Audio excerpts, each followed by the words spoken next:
Welcome into the latest edition of our Cubs Recap Podcast, a presentation of our Recap YouTube channel and available audio only everywhere you get your favorite podcasts. That's Gordon Wittenmeyer. I'm David Kaplan. Welcome into our brand new studios here in the Chicago area. Gordon and I get to be together now for a while. So, Gordon, let's talk about the Cubs because I'm watching the Yankees play. I'm watching the Mets play. I'm watching the Guardians play.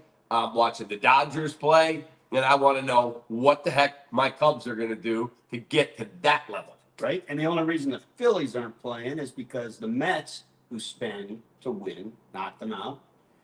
Look, man, what they got to do is what those other teams are doing. You got to get some superstars in place. Maybe instead, well, I just looked at this roster, man. There's no room. They're over the luxury tax. What do you mean there's no room? What does that mean? The Cubs backed themselves into this really stupid payroll corner that they're in right now. They went over the luxury tax threshold by what amounts to a rounding error, right? 100,000, a couple 100,000, whatever it is. But not enough that, like, you went over, so now you're going to pay a premium on that, 20% or whatever it is. It's not the money, it's the fact you're going to have to reset at some point. Exactly. Now you start going into multiple years and you start getting into real penalties. You can get by one more year. You can go over one more year. But if you're going to go over, you got to go in. And Correct. They didn't do it. But if you look at these other teams, why did the Dodgers survive losing almost all their starting pitching this year? Because they had tons of depth. They could go out and get guys in backfill. Like Larry. In terms of in terms of the resources, kind of at will. But they also put monsters in the middle of their order and at the top of their order. And they signed a $700 million guy, the best player in baseball. And by the way, he's going to make their pitching staff better next year. The Phillies, who got bounced by the Mets, have $300 million players, and those guys perform. You got Trey Turner and Bryce Harper. And then they've got a couple of $100 million pitchers. And you've got Nola, you've got Zach Wheeler, you've got Nick Castellanos, JT Realmuto, exactly. Kyle Schwarber. Exactly. And these were all sort of best at what they did. And then you've got the Yankees, who went out and got Soto instead of just letting their fan base talk about speculation and pipe dreams. And they already had, and when Aaron Judge became a free agent, you let him explore the market, you brought him back anyway. That's the freaking New York Yankees, okay. Man. And they got Garrett Cole. So this is why, man. And the Mets, they got Jose Quintana. Say no more. Oh God.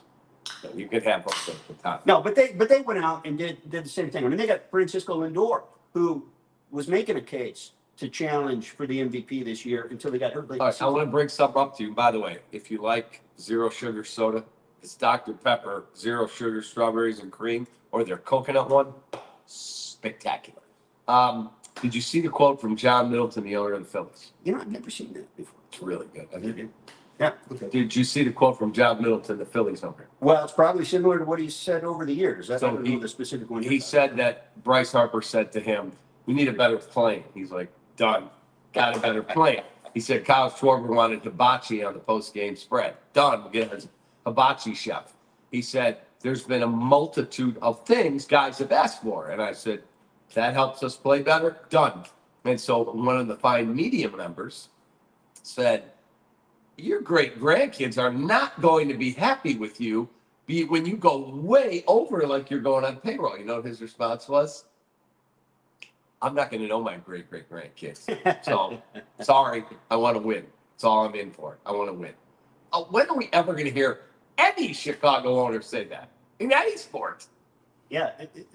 Look, sports owners in general nowadays have the fan bases fooled into thinking multi-year plans are fine and tanking in the short term is great if you're building, in the case of baseball, building a farm system and you can make some promises for years out. We saw how that worked with the White Sox, not so well. But worked out for the Astros and the Cubs. But this town has sort of cornered the market on that crap in all sports. And you know, credit or blame Field, maybe, because for some reason when he came in, for some resource reasons, like he didn't have the big market resources because of all the debt associated with the recent sale of the team at that point.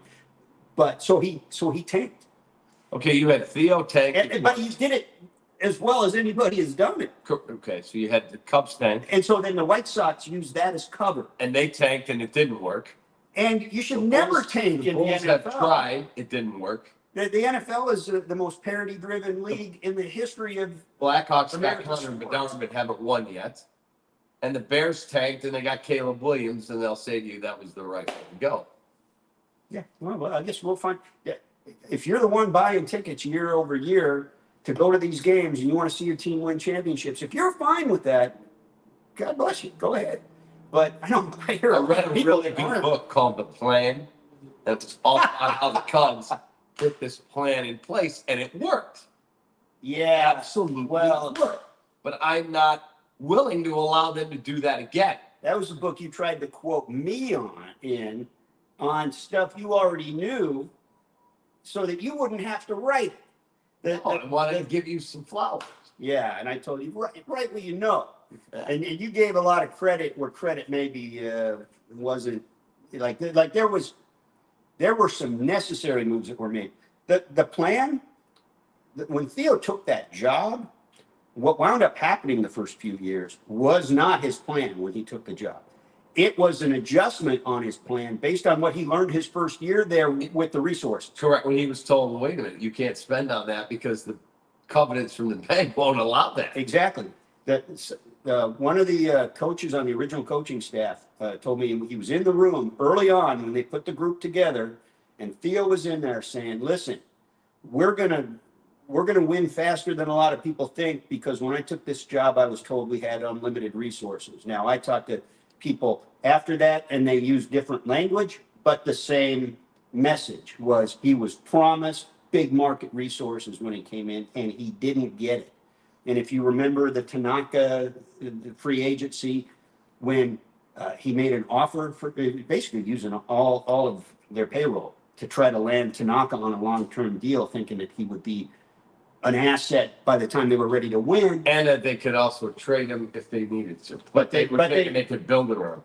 But once they didn't get him, they spent far less that offseason, and they arranged to carry over the money into the next year, which ordinarily doesn't happen, especially with big market teams, so that they would have more resources in payroll the next year. They don't have to do that anymore because the covenants are gone. But that's it. It wasn't linear. It was never linear, and and the idea of stripping it down to nothing was not the original plan. Okay, so Jed stripped it down the second time. I have no problem and did not have a problem with it, because you were never winning with Baez. Thank God they didn't sign him. Bryant, thank God, double, they didn't sign him. Rizzo was getting older. There were two moves that did not require re-signing anybody that they made that were bad moves. And it was all because of the pandemic money at the time. One was getting rid of Schwarber, one of the worst non-tenders. That was a bad move, no doubt. One of the top 3 worst non-tenders in history, but by what's happened since. Don't tell me Darvish. David Ortiz. David Ortiz? We didn't have David Ortiz. No. I'm not talking in Cubs history. I'm talking in baseball history. That was the Twins who got That was the Twins in 02. So that was, and the Darvish trade. I didn't have a problem with that. I get it. A lot of people. What does that dude want? That dude has helped what the success the Padres have had. They extended it since they've got. God bless him. He's okay. My point is that you brought this whole thing up, talking about these teams that are in the playoffs. What do the Cubs have to do to get there? You might want to borrow some of the blueprint that the other big market teams are borrowing, and that is when you have the talent. The only reason that Darvish, what has he done, you said? Where you can pick him apart is he hasn't always been on the field. And, you could say that, you certainly say that about Chris Bryant. I'm putting him aside. God. All the people out there that we got to re-sign KB. Yeah, so I'm putting him aside. Street clothes Bryant, that's what we call him. But what happens is like the Yankees went out and signed Carlos Rodon and lost an entire first year of him they didn't get. And now he just pitched his ass off in game 1. He did. And my friend Ryan McGuffey's a huge Carlos Rodon guy. Huge. And so that's what you do. You go Also a terrible non-tender. you go get high-end quality players, and then you double down because attrition always happens. But you do this with the idea that we're the Chicago freaking Cubs. We're a big market team like the other ones, and we're going to try to win every year. Now, I'm going to bring up one other thing because you brought it up. When Jed did it the second time around, he had a very long press conference with basically all of the Chicago sports media. And along the way, and I think he probably would look back and say he stepped in it a little bit, maybe even right after that call, because he kind of called out the Phillies and the Tigers. What he said was there are some organizations, and he named it, the Phillies and the Tigers, who stuck with their aging cores too long until they kind of fell off a cliff. And he said, look at them now. Well, I'm here to tell you, look at them now.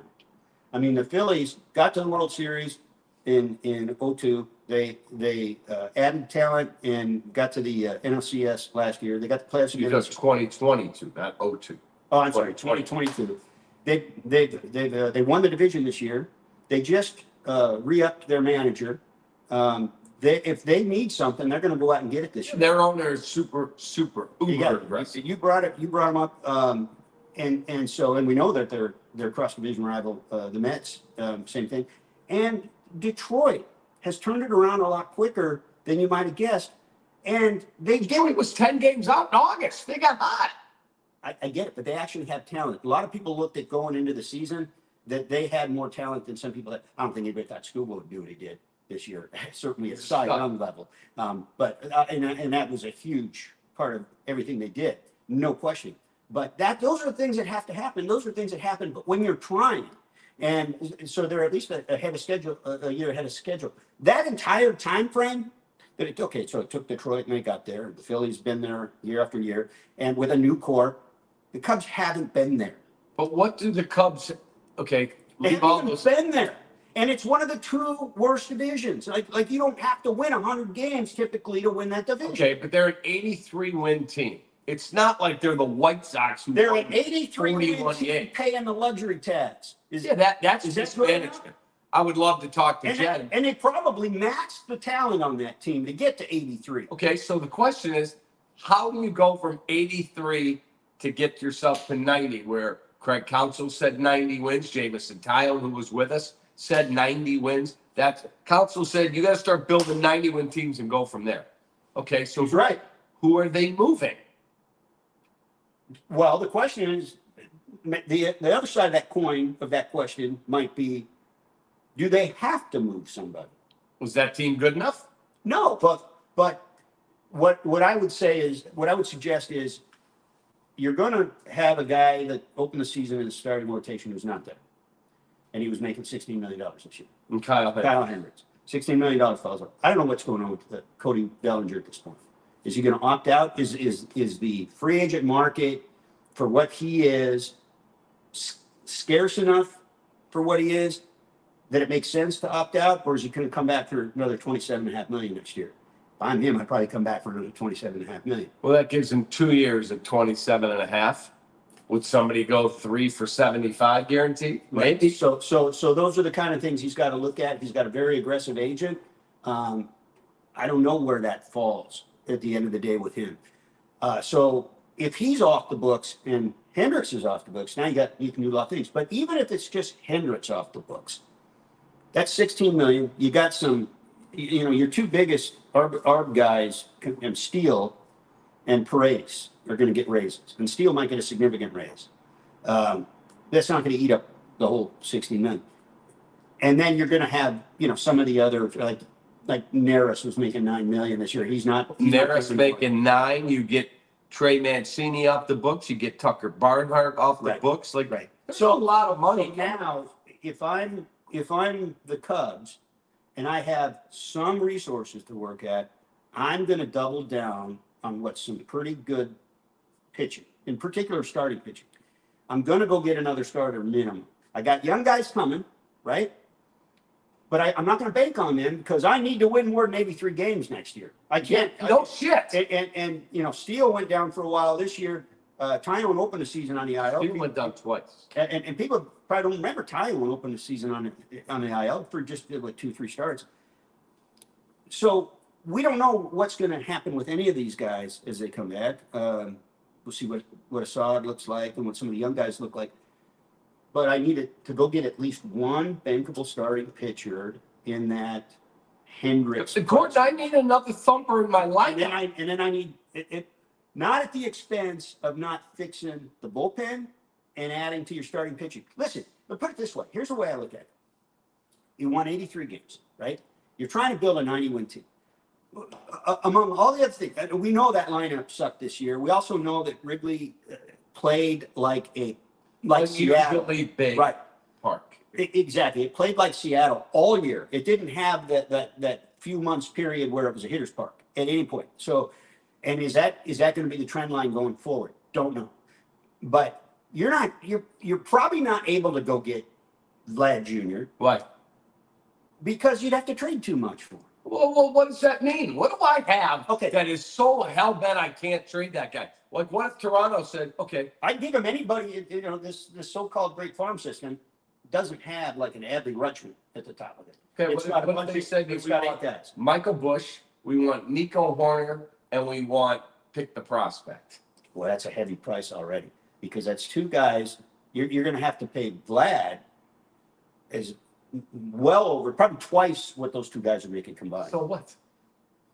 Okay. It's the Chicago freaking Cubs, man. In that regard, you're speaking my language, but you Put got a to superstar there. you got to pull the deal off first, and I'm not sure it's the perfect fit. See, if Bellinger plays like he did through August of 23, that's the perfect bat for that line because he's a left-hander that you can build guys around. He can have a ripple effect. That's why they were so good for a while there when Rizzo was the guy they built the lineup around. You get a reliable left-handed guy that knows how to handle the bat and hits for some power. That's what you need. I think not me. I think you're willing to settle. So You're a settler. So if you're going to go get Alonso. Why don't you go get Alonso? Then you don't have to give up any prospects for him, and you got to pay either one of those guys if you bring him in. Alonso's older. Alonso, that's fine, but he's a right-handed bat in the middle of the lineup with real thump, and now he's playing up right now. The last few games in the postseason, he's going to bring that to the table after this postseason. So I don't know. I kind of like that bat in there. I don't know what he's going to command on the You're market. willing to settle, aren't you? You're one of those Western guys who just. I am. You know damn well that's not the case. But if you want to go get Juan Soto? They'll never do that. Okay, so what are we talking about, Cap? Okay, what about Santander? He's a good player. All right, but you're settling. Go get. Well, I'll give you another one. Why not trade Itzhak Paredes, who wasn't very good here, and go sign yourself the freaking kid away from the Brewers, Willie Adames, and put him at third base? Okay, That guy's a monster. He is a killer. let's say you go all in with your resources. You go over the luxury tax. You decide one more year we're gonna pay, and then we're gonna figure it out. Which I don't know how they will because they got most of their guys signed to multi-year deals are 2 more years out, which is going to put you at the luxury tax for the 3rd year, and that's when you get real penance. Okay, so they've already screwed up their payroll situation. But let's say you go ahead and do that. I'm going to go all in on the hitters, whatever. I'm going to fix that offense. I'm going to score a run more a game. And I'm not going to leave myself anything left to improve the pitching. And Give me a closer, unless if Jed thinks Porter Hodge is the closer, he better be right. Because if he 2 is years in a row of a lot of wrong in that bullpen. right, but if he thinks Porter Hodge is the guy and he's not, it will cost him his career in Chicago. Yeah. But if he's right, he'll get an extension. Nice big pay. Well, what do you think? Do you think that's right? You think I he's don't- the guy? I like Porter Hodge. Do I think he's the guy I hand the ball to? You want him at Yankee Stadium in the I World was going to Series? say 4:20 on a How about- Friday afternoon. It's 86 degrees, and I got a 3-2 lead over the Brewers on September 18th, and it's gorgeous out. Hot, sunny, beautiful women in the bleachers. The beer is flowing. Go get him, big guy. That takes balls. I don't know if he's that guy or Yeah, not. picture Dodger Stadium Mhm. in a swing game in a series, maybe even a deciding game. And Kike Hernandez has played 50 games all year, but he's on his last legs with the Dodgers. But he's playing in the postseason again, and that son of a bitch, all he does in the postseason is produce and win. He rakes. So now Porter Hutch comes in. I don't know. My Hernandez. scouts have got to tell me that's the guy. Do you remember what he did in 2017? Yeah. Do you remember who was on the mound? Yeah. That guy had balls. You were talking about John Lackey. Correct. He didn't have a whole lot left, but he had balls, and it didn't matter. Here's your assignment for the next podcast. I want you to tell me who you're trading and who you're going to get. I want you to fix the lineup. I'll handle the pitching staff. Oh, you're going to handle the pitching staff. Yeah. Oh, they're in trouble, man. They're in big trouble. I would have guys with big balls that aren't afraid to pitch inside. Dude, I'm gonna tell you right now. I did some homework. You're not doing jack with that Effman lineup. You're not. Unless you go overspend, either in a trade or a free You agent. don't have to. There's guys you can move. Because look, if Bellinger doesn't opt out, you're squeezed like hell. But let's say he opts out. Yeah. Let's say he opts out. You got PCA in center. Mm-hmm. You got Happen left. Mm-hmm. You can do something maybe in right field because Suzuki sucks. His name is Santander, and Okay. Suzuki's my DH. So what do you think Santander's going to get? He's going to get paid, He's going to get paid. and rightly so. Okay. That's your homework for next week. And your homework out there for next week, I want you to send tweets to at either GWMLB or at the Capman. Tell me what you would do. And leave Juan Soto's name out of your mouth because he ain't coming. And by the way, are you the one in charge of Gold Glove finalists? Because your boy that you keep hating on got totally snubbed. Did you I'm see? not hating on Nico. I'm just telling you the guy I would probably trade because I got these stupid no trade clauses out there. Have a great day. It's Gordon Wittenmeyer. Again, I had to dominate him, but have a great rest of your day. We'll see you next week. That's your homework assignment. There's at your homework. GWMLB, at the Capman. How would you fix the lineup? I'll handle the pitching staff. Take that. You ain't fixing that damn lineup. And you aren't fixing anybody's pitching staff.